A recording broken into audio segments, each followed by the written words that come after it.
Assalamualaikum warahmatullahi wabarakatuh. Senang sekali jumpa kembali dengan Wahyudi AS. Kali ini kita akan sajikan topik yang sangat menarik ya. Nah, ini yang menjadi topik hangat di kurikulum Merdeka, yaitu terkait dengan asesmen formatif dan sumatif ya. Nah, tentu ini diperuntukkan bagi Bapak Ibu guru yang ingin memperdalam pemahaman atau pengetahuannya terhadap kurikulum Merdeka ya. Dan menjadi pertanyaannya adalah, sudahkah Bapak Ibu guru memahami dan menerapkan kaitan dengan asesmen formatif dan sumatif ya. Oke, mudah-mudahan bisa menjadi tambahan pengetahuan ataupun mungkin juga menjadi bahan berbagi atau sharing bersama ya. Agar nanti pemahaman bisa utuh, mudah-mudahan bisa dicermati dari awal hingga akhir. Oke. Jenis-jenis assessment ya, sebagaimana yang sudah disampaikan di awal, yang akan kita bahas adalah berkenaan dengan assessment formatif dan assessment sumatif ya. Assessment formatif di sini terdiri dari assessment as learning dan assessment for learning ya. Assessment as learning itu penilaian sebagai pembelajaran, dan assessment for learning adalah penilaian untuk pembelajaran ya. Yang mana nanti berfungsi sebagai yang pertama. Assessment as learning itu untuk mendiagnosis kemampuan awal dan kebutuhan belajar peserta didik ya. Kemudian assessment for learning itu sebagai umpan balik bagi pendidik untuk memperbaiki proses pembelajaran agar menjadi lebih bermakna. Kemudian juga sebagai umpan balik, tentu kalau yang pertama tadi bagi pendidik, kali ini umpan balik bagi peserta didik agar bisa untuk memperbaiki seperti apa strategi belajar atau strategi pembelajaran yang dirancang oleh peserta didik itu sendiri.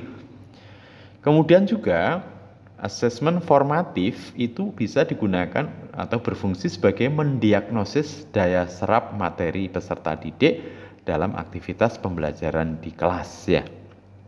Kemudian juga berfungsi untuk memacu perubahan suasana kelas sehingga dapat meningkatkan motivasi belajar peserta didik dengan program-program pembelajaran yang positif, suportif, dan bermakna ya. Ini kira-kira adalah fungsi dari asesmen formatif.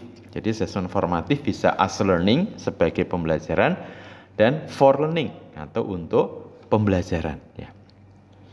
Berikutnya, teknik yang bisa digunakan pada asesmen formatif itu bisa menggunakan berbagai teknik ya. Yang pertama praktik atau performance, produk, proyek, portofolio, tes tertulis ataupun tes lisan.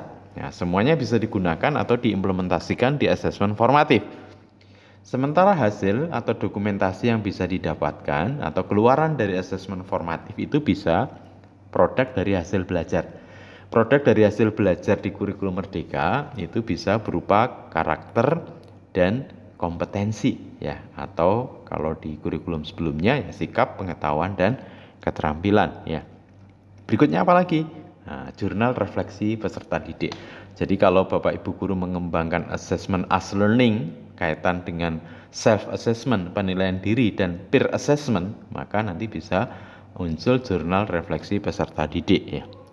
Juga bisa digunakan atau hasilnya berupa rencana tindak lanjut atas hasil assessment. Nah, jadi setiap kali Bapak Ibu melakukan proses assessment, maka RTL-nya ini menjadi bagian atau hasil atau dokumentasi dari pelaksanaan assessment formatif. Juga bisa berupa catatan hasil observasi dalam proses pengamatan dalam penilaian formatif, bisa bentuknya berupa observasi. Seberapakah kira-kira keaktifan, kerjasama, atau capaian belajar peserta didik yang terintegrasi dalam proses pembelajaran bisa kita amati di sini. Sehingga nanti juga bisa juga hasil atau keluaran dari asesmen formatif ini adalah catatan anekdotal. Ya, catatan anekdotal itu terkait dengan hal-hal penting yang terjadi dalam proses pembelajaran, baik itu pada individu peserta didik atau mungkin dalam kelas itu sendiri ya. Dan juga bisa berupa nilai yang berupa angka ya. Kemudian yang kedua adalah asesmen sumatif di akhir lingkup materi ya. Jadi di sini sumatif di akhir lingkup materi. Bisa assessment for learning, bisa assessment of learning ya. Assessment for learning itu berarti ketika proses assessment itu masih menyatu dalam pembelajaran, tapi setelah proses belajar itu selesai kemudian dilanjut ya. Kalau off learning memang dia terpisah dengan pembelajaran, itu ya. Ya, fungsinya apa? Untuk sumatif di akhir lingkup materi. Fungsinya sebagai alat ukur untuk mengetahui pencapaian hasil belajar peserta didik dalam satu lingkup materi ya. Atau juga sebagai refleksi pembelajaran dalam satu lingkup materi. Jadi untuk sebagai alat ukur mengetahui capaian hasil belajar di satu lingkup materi atau refleksinya. Dan juga bisa digunakan untuk umpan balik untuk merancang atau perbaikan proses pembelajaran berikutnya ya pada materi berikutnya. Juga bisa digunakan untuk melihat kekuatan dan kelemahan belajar pada peserta didik selama pembelajaran di satu lingkup materi ya. Tekniknya tentu sama ya, di formatif ya. Dengan tes asesmen formatif bisa menggunakan praktik atau performan, produk, proyek, portofolio, tes tulis ataupun tes lisan. Kemudian hasil atau dokumentasinya kalau sumatif biasanya mengarah satu selain produk hasil belajar yaitu karakter dan kompetensi, atau kalau di kurikulum 2013 sikap, pengetahuan, keterampilan, juga nanti bisa hasilnya itu dirupakan dalam bentuk nilai ya, nilainya berupa angka gitu ya. Ya, yang ketiga sumatif tapi di semester ya. Ini diberi tanda kres merah, ini sifatnya opsional ya. Jadi Bapak Ibu guru, kalau dirasa sumatif di setiap akhir lingkup satu materi itu sudah cukup, maka ini tidak perlu dilaksanakan ya. Tapi kalau dirasa perlu untuk sumatif yang sifatnya semester, berarti antar beberapa materi, itu dipersilahkan. Kalau ini berarti nanti sifatnya off learning ya, assessment of learning atau assessment yang terpisah dengan proses pembelajaran ya. Nah, sehingga ini nanti fungsinya bisa sebagai alat ukur untuk mengetahui pencapaian hasil peserta didik pada periode tertentu. Kalau ini berarti pada satu semester misalkan gitu ya. Kemudian juga mendapatkan nilai capaian hasil belajar untuk dibandingkan dengan kriteria yang telah ditetapkan. Dan juga sebagai umpan balik untuk merancang atau perbaikan proses pembelajaran semester atau tahun ajaran berikutnya. Nah, nanti ini berikutnya sama seperti fungsi penilaian formatif ya. Kemudian juga bisa digunakan untuk melihat kekuatan dan kelemahan belajar pada peserta didik. Ini juga nanti sama seperti fungsi pada asesmen diagnostik ya. Oke, teknik yang bisa digunakan sama, praktik atau performan, produk, proyek, portofolio, tertulis ataupun lisan nanti ya. Hasil atau dokumentasinya produk hasil belajar dan nilai yang berupa angka ya. Nah, tadi adalah ada 3 jenis ya, 2 jenis mestinya ya, yaitu formatif dan sumatif. Yang mana sumatif ada 2 kemungkinan yang bisa dilakukan, yaitu sumatif di setiap lingkup satu materi atau di akhir semester. Oke, nah sekarang bagaimana kita bisa membedakan karakteristik asesmen formatif dan sumatif ya? Oke, asesmen formatif itu terintegrasi atau terpadu dengan proses pembelajaran yang sedang berlangsung. Jadi asesmen formatif ini adalah asesmen yang dia menyatu dengan proses pembelajaran atau terpadu dengan proses pembelajaran. Sehingga ketika kita mendesain proses pembelajaran, maka di situ juga ada desain asesmennya, yaitu asesmen formatif ya. Nah, sehingga bisa dikatakan asesmen formatif dan pembelajaran itu menjadi satu kesatuan ya. Demikian pula perencanaan asesmen formatif dibuat menyatu dengan perencanaan pembelajaran ya, karena terintegrasi. Berarti ketika kita merancang pembelajaran, saat itu juga kita merancang asesmen formatifnya. Yang kedua itu asesmen formatif cirinya bisa melibatkan peserta didik dalam pelaksanaannya. Nah, misalkan dengan kita mengembangkan self assessment atau penilaian diri, peer assessment atau penilaian antar teman, atau peer feedback ya, atau refleksi metakognitif, umpan balik dari sesama siswa. Juga di asesmen formatif itu cirinya memperhatikan kemajuan penguasaan dalam berbagai ranah. Jadi step by step dari kemajuan penguasaan kompetensi dari peserta didik di sini terpantau ya.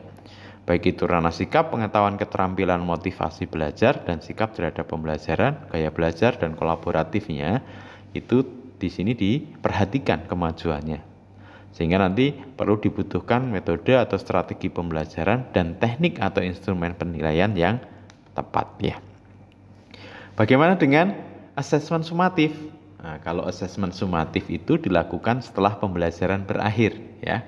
Misalkan kalau satu lingkup materi ya berarti ketika pembelajaran dirancang satu lingkup materi selesai langsung dilanjut tes sumatif. Nah, itu bisa dikatakan masih bersifat for learning ya. Tapi kalau sudah akhir semester atau akhir tahun pelajaran berarti off learning ya. Jadi dia terpisah dengan proses pembelajaran.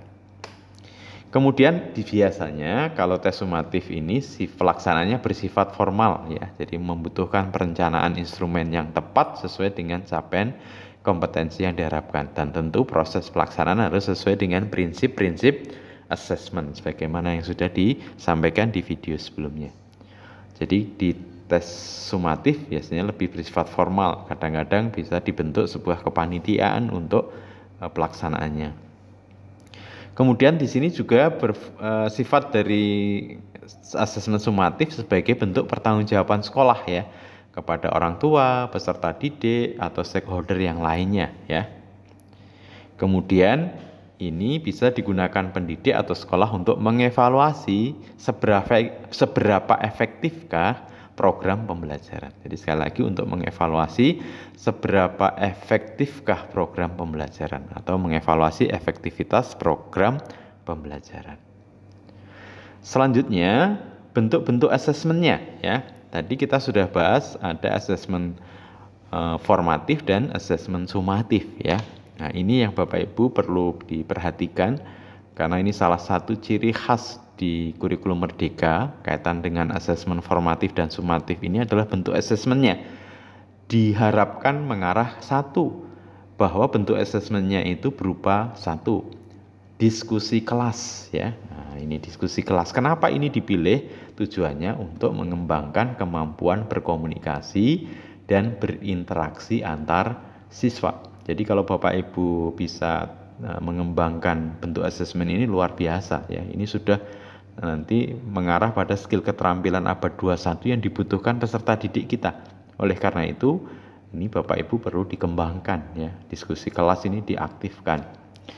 Kemudian peserta didik kita dengan diskusi kelas itu belajar berdemokrasi, menghargai pendapat orang lain, serta berani berpendapat. Dan tentu ini mencirikan ini di kurikulum Merdeka itu bahwa peserta didik ini sebagai subjek dalam proses pembelajaran atau pembelajaran berpusat pada peserta didik kita. Berikutnya, rekomendasi di bentuk asesmen formatif dan sumatif itu adalah drama atau role playing Bapak Ibu ya. Ini luar biasa. Jadi kalau Bapak Ibu mengembangkan asesmen role playing atau drama, ini telah melatih kepercayaan diri dan jiwa seni dari peserta didik kita ya. Kemudian juga belajar bekerja sama, berkomunikasi serta berpikir kritis. Tentu untuk bisa menampilkan role playing atau drama ini kan butuh kolaborasi, pemikiran dari anak-anak kita untuk dituangkan menjadi sebuah role playing atau drama. Selanjutnya, bentuk asesmen yang direkomendasikan adalah presentasi Bapak Ibu ya. Nah, ini penting sekali Bapak Ibu. Nah, presentasi ini nanti mengembangkan kemampuan berkomunikasi. Jadi skill abad 21 itu salah satunya komunikasi. Jadi titik tekannya di komunikasi. Dan tentu kalau sudah peserta didik presentasi, ini tentu pembelajaran berpusat pada siswa ya. Dan tentu dengan presentasi, peserta didik kita itu belajar memahami topik secara mendalam, berpikir dan bernalar kritis. Tentu dia ketika mau presentasi pasti dia sudah akan mempersiapkan dengan baik ya. Kemudian produk ya. Nah, produk ini bisa berkaitan dengan pengembangan kreativitas, kemudian meningkatkan ketelitian dan jiwa seni, dan tentu ini sangat dibutuhkan ya skill keterampilan nanti oleh peserta didik kita. Dan rekomendasi berikutnya adalah tes lisan Bapak Ibu ya. Nah, tes lisan ini tujuannya meningkatkan kemampuan anak untuk berbicara, untuk berkomunikasi, untuk percaya diri. Nah, itu ya. Kemudian juga mengkonfirmasi pemahaman. Jadi Bapak Ibu bisa mengintervensi seandainya pada tes lisan itu ada konsep yang masih salah atau masih keliru. Jadi tidak menunggu dalam jangka waktu yang lama, saat itu juga bisa dibenarkan. Dan juga untuk bisa menerapkan umpan balik. Ini adalah bentuk-bentuk asesmen yang direkomendasikan di asesmen formatif dan sumatif. Berikutnya adalah instrumen asesmen di asesmen formatif ataupun sumatif. Kali ini sebenarnya relatif sama dengan kurikulum-kurikulum sebelumnya ya. Nah, tentu yang pertama rubrik ya. Ini Bapak Ibu saya yakin sudah sangat familiar. Rubrik itu pedoman yang dibuat untuk menilai dan mengevaluasi kualitas ya capaian kinerja peserta didik, sehingga pendidik dapat menyediakan bantuan yang diperlukan peserta didik untuk meningkatkan kinerja. Capaian kinerja dituangkan dalam bentuk kriteria. Nanti ini kesulitan nanti Bapak Ibu bikin kriterianya ya. Nah, tentu dimensi-dimensi yang dibutuhkan yang akan dinilai serta tentu tingkatan-tingkatan dari kurang sampai terbaik. Ini kaitan dengan rubrik ya. Berikutnya adalah eksemplar. Eksemplar itu adalah contoh hasil karya yang dijadikan sebagai standar pencapaian dan pembanding. Jadi pendidik dapat menggunakan contoh hasil karya peserta didik sebagai acuan indikator penilaian. Jadi dari karya-karya yang dihasilkan peserta didik, satu dipakai sebagai bahan referensi atau pembanding atau acuan sebagai indikator penilaian. Instrumen berikutnya adalah checklist ya, daftar informasi, data, ciri-ciri, karakteristik atau elemen yang dituju. Berikutnya lagi adalah catatan anekdotal. Tadi sudah disinggung di depan. Catatan anekdotal itu adalah catatan singkat hasil observasi pada peserta didik. Tentu catatannya difokuskan pada performa dan perilaku peserta didik yang penting. Nah, ini catatannya. Jadi hal-hal yang penting yang menjadi nanti catatan di anekdotal ya. Disertai dengan latar belakang kejadian dan hasil analisa dari observasi yang telah dilakukan. Instrumen asesmen berikutnya adalah grafik perkembangan peserta didik atau continuum ya. Jadi dari D ke D atau D by D itu Bapak Ibu misalkan bisa bekerja sama dengan wali kelas atau BK untuk bisa memberikan grafik atau infografik yang menggambarkan tahap perkembangan belajar peserta didik. Ini adalah instrumen-instrumen yang bisa digunakan dalam asesmen formatif maupun sumatif. Oke, Bapak Ibu, mudah-mudahan ulasan atau topik berkenaan dengan asesmen formatif dan sumatif ini bisa menambah wawasan dan bagi Bapak Ibu untuk implementasi kurikulum Merdeka. Terima kasih, sampai ketemu pada video berikutnya. Assalamualaikum warahmatullahi wabarakatuh.